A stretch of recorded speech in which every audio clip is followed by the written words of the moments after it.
4,8 ватта. Продемонстрирую, как работает скоп-метр. Так, что-то я прямо ужаснулся. Принимаем на радиостанцию Yasu FT5DR. Здравствуйте, это компания Vivo Telecom. И мы сегодня проведем обзор радиостанции Yasu FT5DR. Это новая радиостанция, которая пришла на смену FT3DR. Но отличий, сразу скажу, у нее немного по сравнению с тройкой. То есть чуть конструктивно она изменилась, влагозащита у нее улучшилась до IPX7. Прием-передатчик и технические параметры остались все те же самые. Комплектация тоже чуть-чуть изменилась, но в основном все то же самое. По тройке есть у нас много обзоров, роликов, поэтому сегодня затронем, вот именно пройдемся по техническим характеристикам. Проверять радиостанцию в городе тест мы делать не будем, потому что антенна абсолютно такая же, по приему-передатчику тоже все то же самое, поэтому смысл дублировать информацию мы не видим. Начнем, как обычно, сейчас тогда с конструкции, с комплектации и дальше проверим технические параметры. Со самой станции, если кто-то не знает, то это флагман линейки портативных радиостанций Yasu. Работает в аналоговом режиме, широкий приемник у нее, и работает она также в цифровом режиме, в C4FM модуляции. То есть это отдельный вид цифровой модуляции, который предпочитает компания Yasu. Ну все, начинаем тогда обзор. По комплектации поставляется станция вот в такой новой коробке.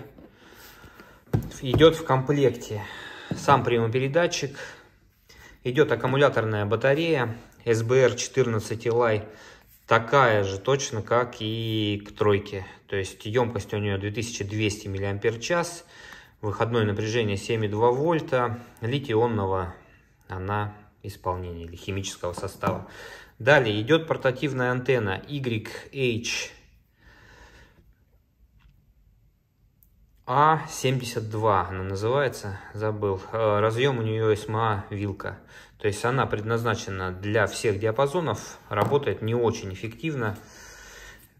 Такая же, опять же, как у тройки, то есть здесь ничего не изменилось. Вот изменилось что, то есть идет вот такой пластиковый кредл для быстрого съема радиостанции с него. То есть можете кредл закрепить на пояс и станцию, отгибая вот этот рычажок, быстро снимать с данного кредла. Такое решение, например, идет у радиостанции Motorola. У некоторых тоже такие кредлы идут.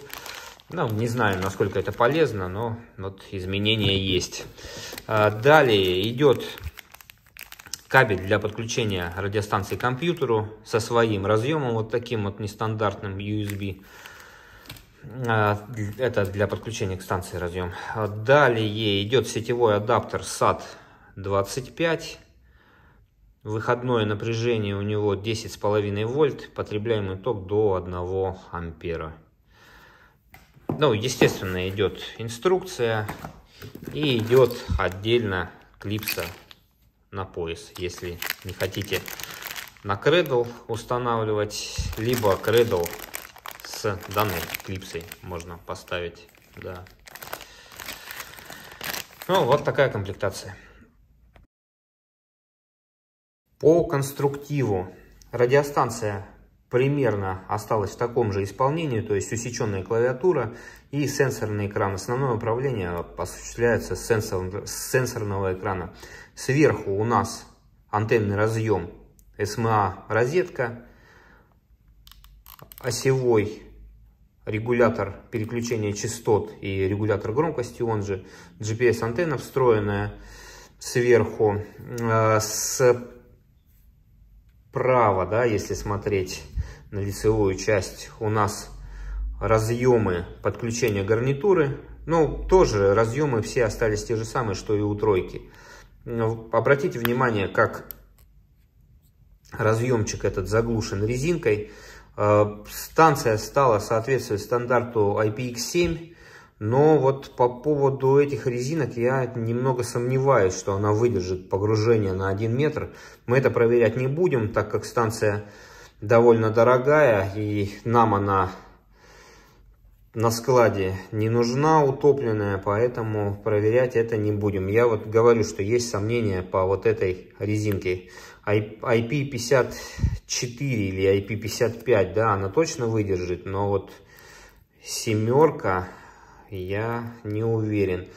Далее под вот такой тройной заглушкой у нас идет USB порт. Как вы видите, он нестандартный. Тоже хочу за это поругать производителя. Но почему до сих пор не делается порт USB Type-C? Все-таки модельный ряд 2021 года до сих пор какой-то нестандартный разъем.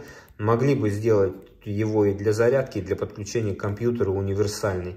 Но опять такой же, как и у тройки он идет.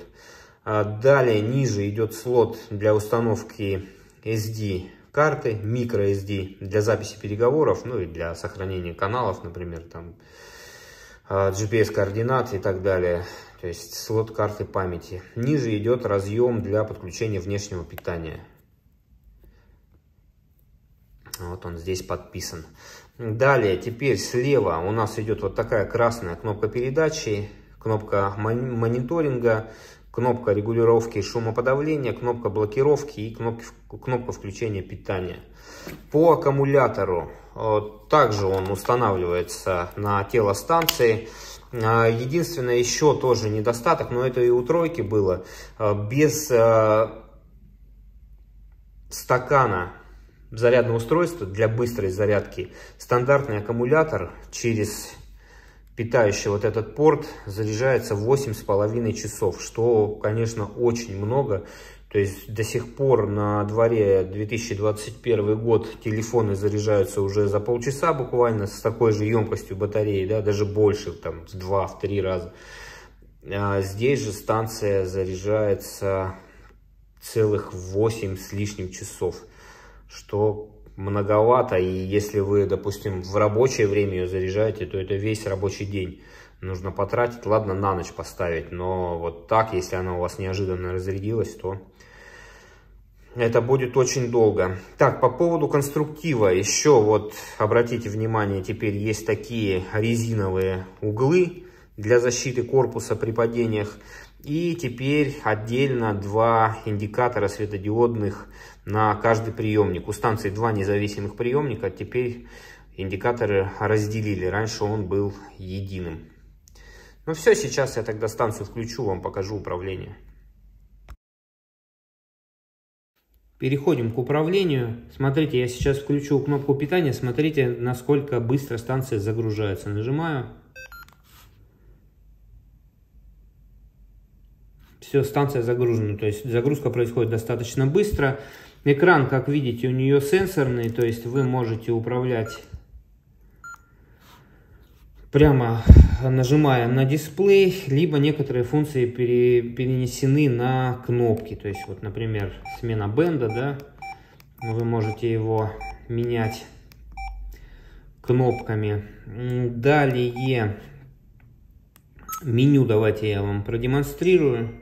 То есть оно тоже осталось фактически без изменений по сравнению с тройкой.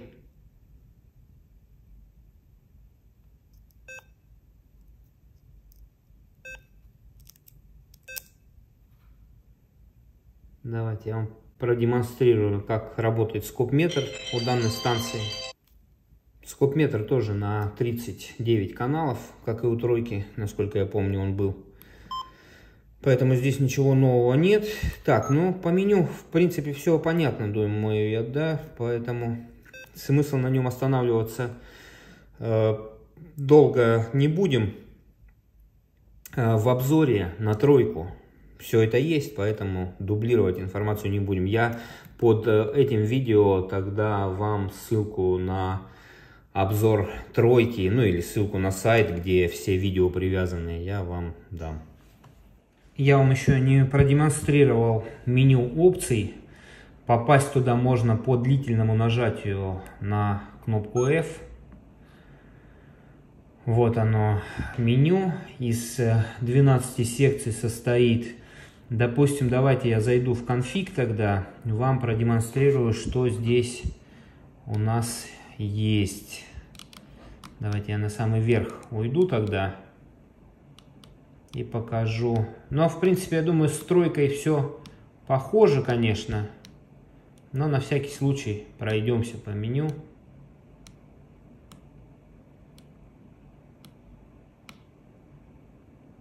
Вот, кстати, SafeRx, да?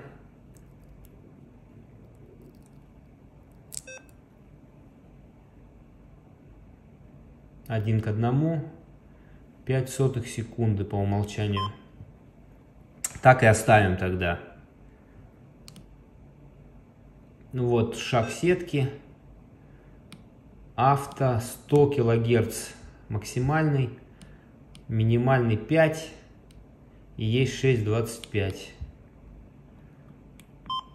Так, дальше. Дата и время. Ограничение времени на передачу. VFO режим. Band. Так, выбор бенда. Ну, то есть вот в конфиге такие у нас меню. Так, давайте еще в опции посмотрим. Тут настройки Bluetooth в основном и USB камеры. Так, вот TXRX еще нам интересен. Здесь, например, можно определить цифровой режим.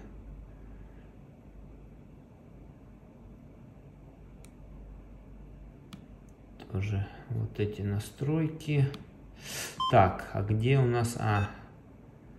Вот здесь, да, можно поставить, чтобы вся полоса отдавалась именно под голос в цифре, то есть режим VW. Ну, в общем, основные настройки я вам показал. Особо...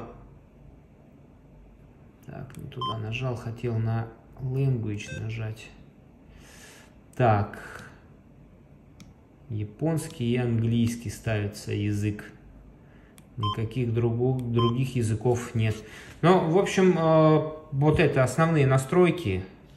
Они с тройкой похожи, поэтому останавливаться долго на них тоже не будем.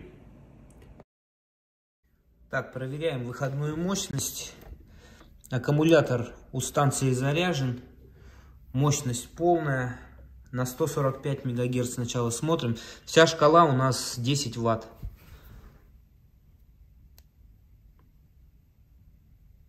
Ну, где-то 4,8 Вт.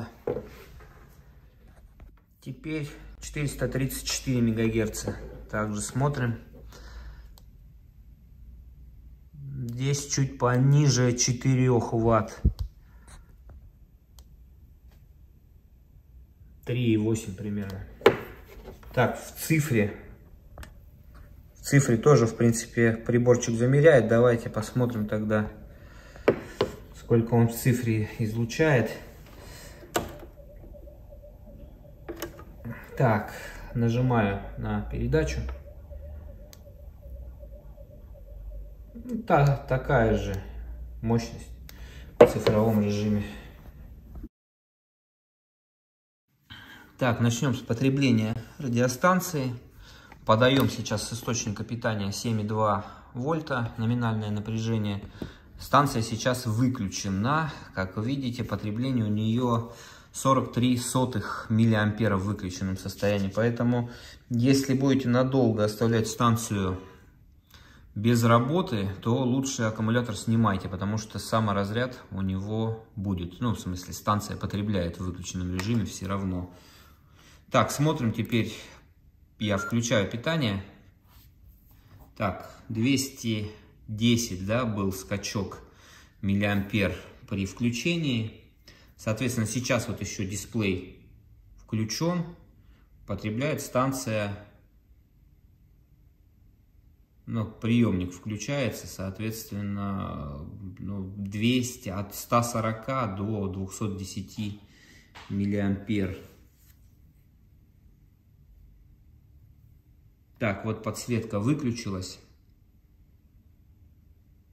Сейчас максимальное до 180 миллиампер опустилось потребление. Сейчас вот смотрите, кстати, включено два приемника, да, могу включить один, то есть при этом вот 153, да, потребление, 155 максимум, 169 вот, когда приемник включается. Смотрите, теперь я включу один приемник.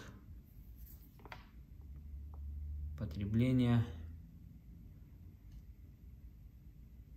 Там было максимально 210, да, миллиампер. Сейчас вот я выше 174 не вижу. Проверяем сначала с одним приемником включенным, режим аналоговый FM, частота 145 МГц. Почему-то, кстати, в документации потребление для частоты 2-метрового диапазона и 70-сантиметрового отличается, поэтому придется сейчас тоже проверить. Пока на 145 в аналоге смотрим, сколько он будет потреблять. И приемник один. Вот у нас статистика ведется, да, сейчас мы выждем 40 сэмплов, подсветка уже активная у дисплея отключилась, поэтому сейчас посмотрим, какое будет потребление. Так, ну вот 60 сэмплов прошло, 123 миллиампера получается у нас. Так, давайте я тогда сейчас режим цифру включу. Дождусь, пока отключится подсветка дисплея, сброшу показания и опять проверим, сколько будет. Так, смотрите, выждали 60 сэмплов в цифре с одним приемником, 129 миллиампер, то есть чуть больше потребления. Но тут разницы особой не должно быть, но все же есть. Так, теперь будем проверять, давайте на 434 в аналоге и один приемник. Посмотрим, сколько будет потребление. Действительно, то есть он будет отличаться или нет.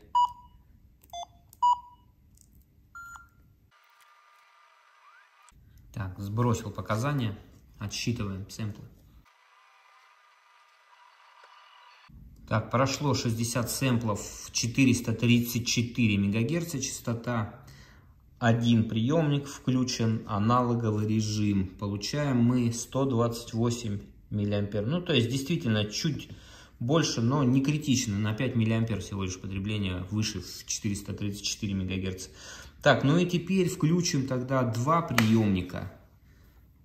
Посмотрим, сколько будет потреблять станция с двумя приемниками в аналоговом режиме. Сейчас тоже дисплей отключится, основная подсветка, и будем замерять. Так, все, сбросили, ждем. Так, выждали 60 сэмплов, два приемника, 434 МГц аналоговый режим, 140 миллиампер потребление. Ну, то есть чуть больше, но нормально. Если нужно использовать именно две частоты приема, то смело можете использовать. Потребление немногим больше, чуть больше 10%. Теперь проверяем потребление радиостанции в режиме приема на полной громкости. Частота 434, на всякий случай озвучу. Принимаем на радиостанцию ЯСУ FT5DR 1, 2, 3, 4, 5, 6, 7, 8, 9, 10. Так, потребление 264 миллиампера составляет у нас на приеме. Так, ну и теперь смотрим передачу. Мощность максимальная, аналоговый режим. Аккумулятор 7,2 вольта.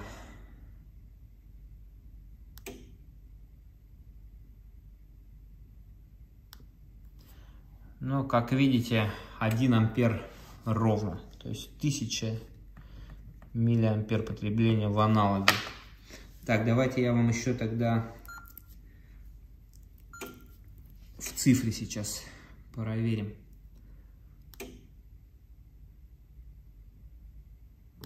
Абсолютно так же потребление. В цифре одинаково.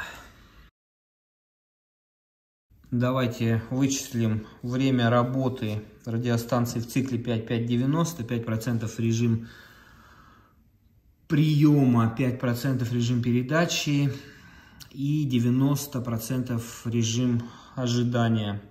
Будем брать 140 миллиампер потребления, то есть с двумя приемниками. 140 миллиампер потребления в дежурном режиме, 264 миллиампера прием на полной громкости, 1000 миллиампер передача и емкость аккумулятора возьмем 2200 миллиампер час. То есть основания не доверять Ясу нет, поэтому емкость возьмем указанную штатно. В итоге получаем время работы в цикле 5-5-90 с двумя приемниками 14,6 часа. Конечно, это маловато. Но как бы цветной дисплей, два приемника, куча функциональности, поэтому тут удивляться особо не стоит. Я также пересчитал время работы, когда приемник один используется, получаем 15,9 часа. То есть на час время работы увеличивается. Но вот такие результаты. Да, у некоторых станций, естественно, потребление поменьше, но здесь у тройки примерно то же самое и было. Будем проверять теперь чувствительность. Частота 145 МГц. Смотрим. Шумоподавитель, естественно, на минимальном уровне стоит. Смотрим. В FM модуляции аналоговой.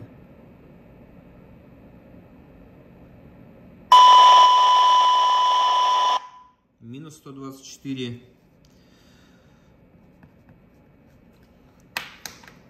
dBm. Так. 434 ровно. Так, здесь задаем 434 МГц, аналоговый режим, шумодав тоже на минимуме, смотрим.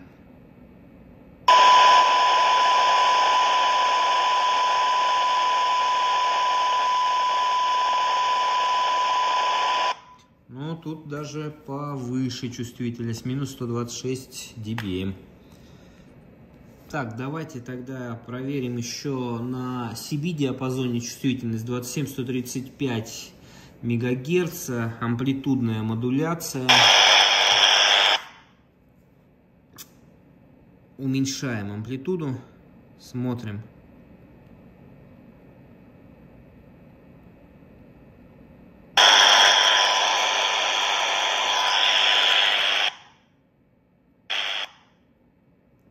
Обратите внимание, шумодав открывается, да, но полезного сигнала фактически еще не слышно, поэтому будем амплитуду еще увеличивать.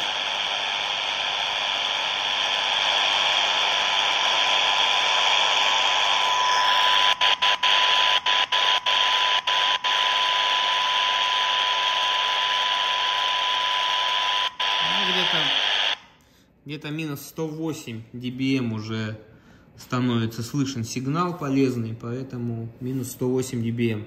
Тут, конечно, пониже чувствительность на этой частоте. Так, давайте еще на 3,6 МГц проверим. Также амплитудная модуляция, потому что в АЭМе станция способна принимать на этих частотах. Смотрим.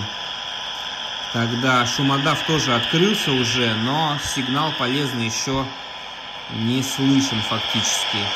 Уменьшаем.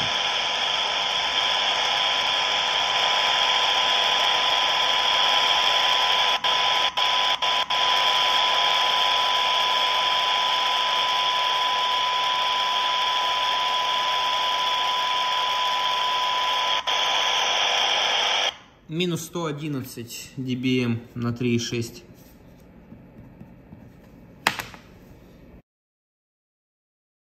Так, по избирательности, смотрите, если на 15 кГц я отступаю, то приемник вообще не открывается на максимальной амплитуде, то есть до плюс 20 dBm, то есть отличная избирательность при отстройке на 15 кГц. На 10 смотрим, килогерц отступим и увеличиваем амплитуду.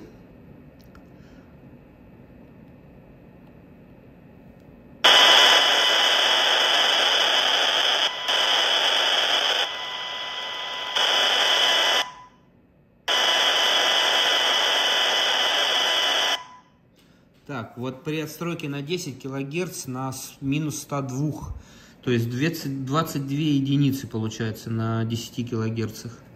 На 434 смотрим. Тут от минус 126 будем отсчитывать.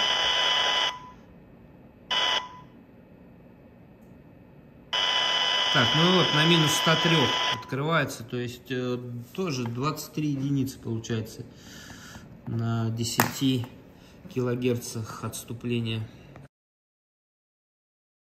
Так, давайте замерим громкость тогда и заодно оценим качество приема и передачи, потому что будем излучать со второй станции FT5DR тоже. Так, смотрим сначала аналоговый режим, громкость максимальная, фиксируем максимальное значение на шумомере. Так, проверяем. Принимаем на радиостанцию FT5DR в аналоговом режиме 1, 2, 3, 4, 5, 6, 7, 8, 9, 10. Так, в аналоговом режиме 117 децибел ровно. Переключаем режим на цифровой.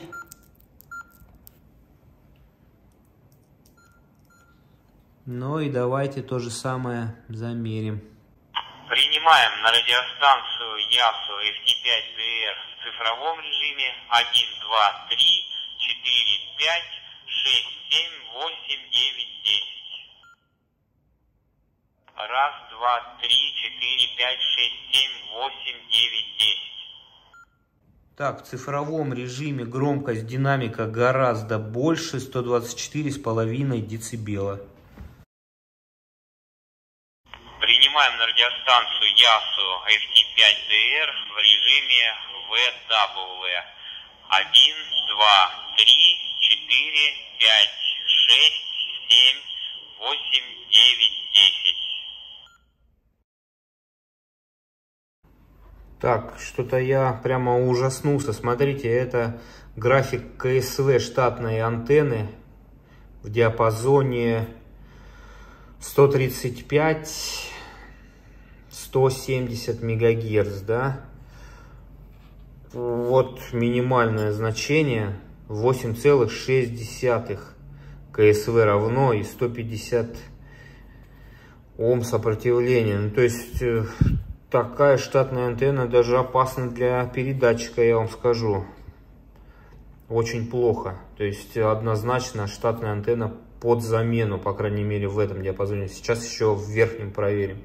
Так, в 400 МГц, тоже от 400 до 470 график КСВ уходит на самый верх с минимальным значением 2,8, 18 Ом сопротивления. Тоже антенна и в 400 МГц не очень работает. Я сейчас подключу вот эту вот антенну. Это антенна RM430 от радиостанции Рацио R900. Вы наверняка про нее знаете. Она по КСВ достаточно неплоха. Ну, то есть для того, чтобы исключить вероятность того, что прибор неисправен или измеряемый как-то неправильно штатную антенну, давайте я вот эту антенку подключу от Рацио и проверим на ней тогда. Ну вот смотрите, RM430 от Рацио. Естественно, наблюдается минимальное значение КСВ на 453 1,8 и сопротивление 48 Ом. Ну, то есть антенна нормально настроена, штатная же антенна от пятерки ужасно себя ведет и в том, и в другом диапазоне, поэтому рекомендуем, конечно, ее заменить для эффективной работы. Так, ну что, давайте подведем итоги тогда по радиостанции FT5DR. По поводу сравнения с прошлой моделью, с тройкой, да, ну, увеличилась влагозащита, это хорошо, но недостатки тоже остались прежние. Я сейчас тогда остановлюсь на каждом из них, то, что мы обнаружили. Недостатков обнаружилось достаточно много. То есть, первое, время заряда, да, от стандартного адаптера SAT-25 8,5 часов составляет, если напрямую к радиостанции не через зарядный стакан быстрой зарядки подключаться. Это достаточно много, 8,5 часов неудобно. Далее, я уже это тоже обозначил в ролике в начале по конструкции, USB-порт могли бы сделать уже Type-C, ведь все-таки 2021 год идет, и хотелось бы получить универсальное какое-то питание для своих гаджетов, то есть там для телефонов и всех других устройств, в том числе для радиостанций. Почему не сделали до сих пор USB Type-C порт для зарядки и для подключения к компьютеру, а оставили свой разъем USB? Это тоже мы считаем конструктивной недоработкой. Кстати, если брать конкурента от ICOM, там хотя бы стоит микро-USB разъем, через который станция заряжается и подключается к компьютеру. То есть все-таки в этом плане ICOM лучше. Другое дело, что сейчас в конце 2021 года наблюдаются проблемы с производством и ICOM нет, но вот все равно модель уже разработана и она достаточно старая. То есть это гораздо свежее модель по сравнению с ID52, но вот порт оставили зачем-то тот же. Дальше, теперь по поводу того, что мы измеряли, да, то есть именно наши обнаруженные недостатки, именно нами. Это малое время работы, но здесь как бы понятное дело, что удивляться не приходится, потому что станция многофункциональная, как я уже сказал, сенсорный дисплей, цветной экран, поэтому потребляет она, конечно, и два независимых приемника супергетеродинных, все это потребляет энергию, и в итоге мы получили с работой на два приемника 14,6 часа, что, конечно, мало. Но хорошо, что есть кейс аккумуляторный, можно его использовать. Далее, вот частоты, кстати, если вот его вводить, да, и нет ввода точки, то есть приходится, если, например, 27 МГц задать, то надо сначала набрать 0, потом 27 и потом уже дробные числа, да, ну или разряды после запятой. Могли бы сюда добавить и точку для удобства, но почему-то это не сделали. Но это тоже такая недоработка чисто программная. Ну и что больше всего нас удивляет, как обычно у радиостанции Yasu, что у шестерок, что у FT60, что у 70-ки, что у этих станций, у тройки, у пятерки, это штатная антенна, она и в том, и в другом диапазоне абсолютно никак не работает, то есть КСВ 2,8 на 400 МГц в самом конце диапазона и 8,6 аж на 153 МГц в диапазоне 2 метров, но это ужасно. Поэтому рекомендуем, конечно, антенну штатную заменить. И почему до сих пор производитель не поставил нормальную двухдиапазонную антенну, тоже нас по-прежнему удивляет. То есть мы и про другие станции это говорили. Почему до сих пор такого качества штатной антенны идет, непонятно. Но вот такие недостатки. В остальном, в принципе, станция очень громкая, да, 124,5 дБ у нее громкость динамика в цифровом режиме. По чувствительности тоже никаких проблем нет. Ну, понятно, что в CB диапазоне она не очень хорошо работает на прием по чувствительности, но здесь этого и следовало ожидать, и это, в принципе, заявлено в документации. В целом станция неплохая, и по качеству, естественно, изготовления к ней претензий никаких, все сделано надежно, но вот недостатков тоже мы обнаружили достаточно много. В общем, у кого вопросы есть по ней, задавайте в комментариях. По мере возможности, конечно, мы стараемся отвечать, по крайней мере, на все. Кому видео было полезным, ставьте лайк и подписывайтесь на канал. На этом сегодня закончим. Это Vivo Telecom. Всего вам доброго, до свидания.